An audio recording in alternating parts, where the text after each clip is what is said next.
공중화장실 이용자 3명 중 1명은 손을 씻지 않고, 그나마 손을 씻는 사람들도 비누를 안 쓰고 물만 쓴다고 합니다.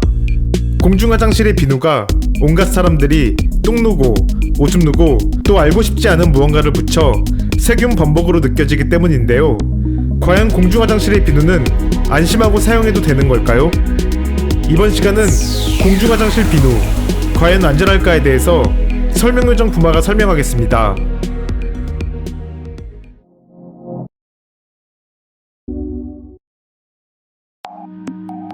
요즘 같은 비상시국에는 나 자신과 그리고 사랑하는 사람들을 위해 개인 위생에 각별히 신경 써야 할 때인데요. 집에서 쓰는 비누야 나와 가족이 사용해서 더러워 보이지 않지만, 밖에서 특히 공중화장실의 비누를 쓸 때면 망설여질 때가 많습니다. 뭔가 세균에 쩔어 있는 것 같은 비주얼이고, 실제로도 똥오줌 묻은 손을 온갖 사람들이 문지르기 때문에 비누라기보다 마치 세균이 찬 거라는 망균의 근원으로 보이기까지 합니다.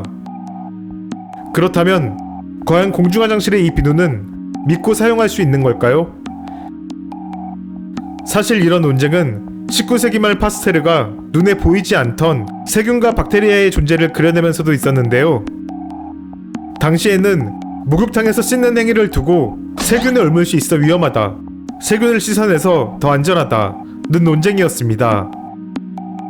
공중화장실 비누 논쟁도 같은 맥락에 있다고 할 수 있는데요. 우선 비누에는 세균이 있을 수 있습니다. 다만 비누가 높은 pH를 유지하기 때문에 일반적으로는 세균이 살 수 없고, 습한 환경에서 서식하는 세균의 특성상 비누가 젖어있는 상태로 오래되면 세균이 번식하는 게 가능합니다. 하지만 공용 화장실의 비누가 이렇게 쇠꼬챙이에 고정된 것을 보셨을 겁니다. 이렇게 되어 있는 이유는 단순히 비누를 훔쳐가지 못하게 하기 위해서가 아니라 비누를 젖지 않게 해서 세균이 번식하지 못하도록 하는 것입니다. 그럼 젖은 비누는 쓰면 안 되는 건가요? 비누의 원리를 간단히 설명하자면, 비누 분자는 친수성과 친유성을 동시에 갖는 계면 활성제로 구성되어 있습니다. 이 계면 활성제는 기름때를 제거하는 데 탁월한데, 세균 표면의 방어막 또한 비슷한 지질 성분으로 되어 있어서 효과적으로 방어막을 파괴하고 무력화할 수 있는 것입니다. 또한 물을 좋아하는 친수성과 기름을 좋아하는 친유성을 동시에 갖고 있어서 세균과 물을 분리하고 물에 쉽게 씻겨 내려가도록 하는 것입니다. 따라서 비누에 세균이 있건 없건 제대로 씻기만 한다면 세균을 제거하는 데는 확실한 효과가 있습니다.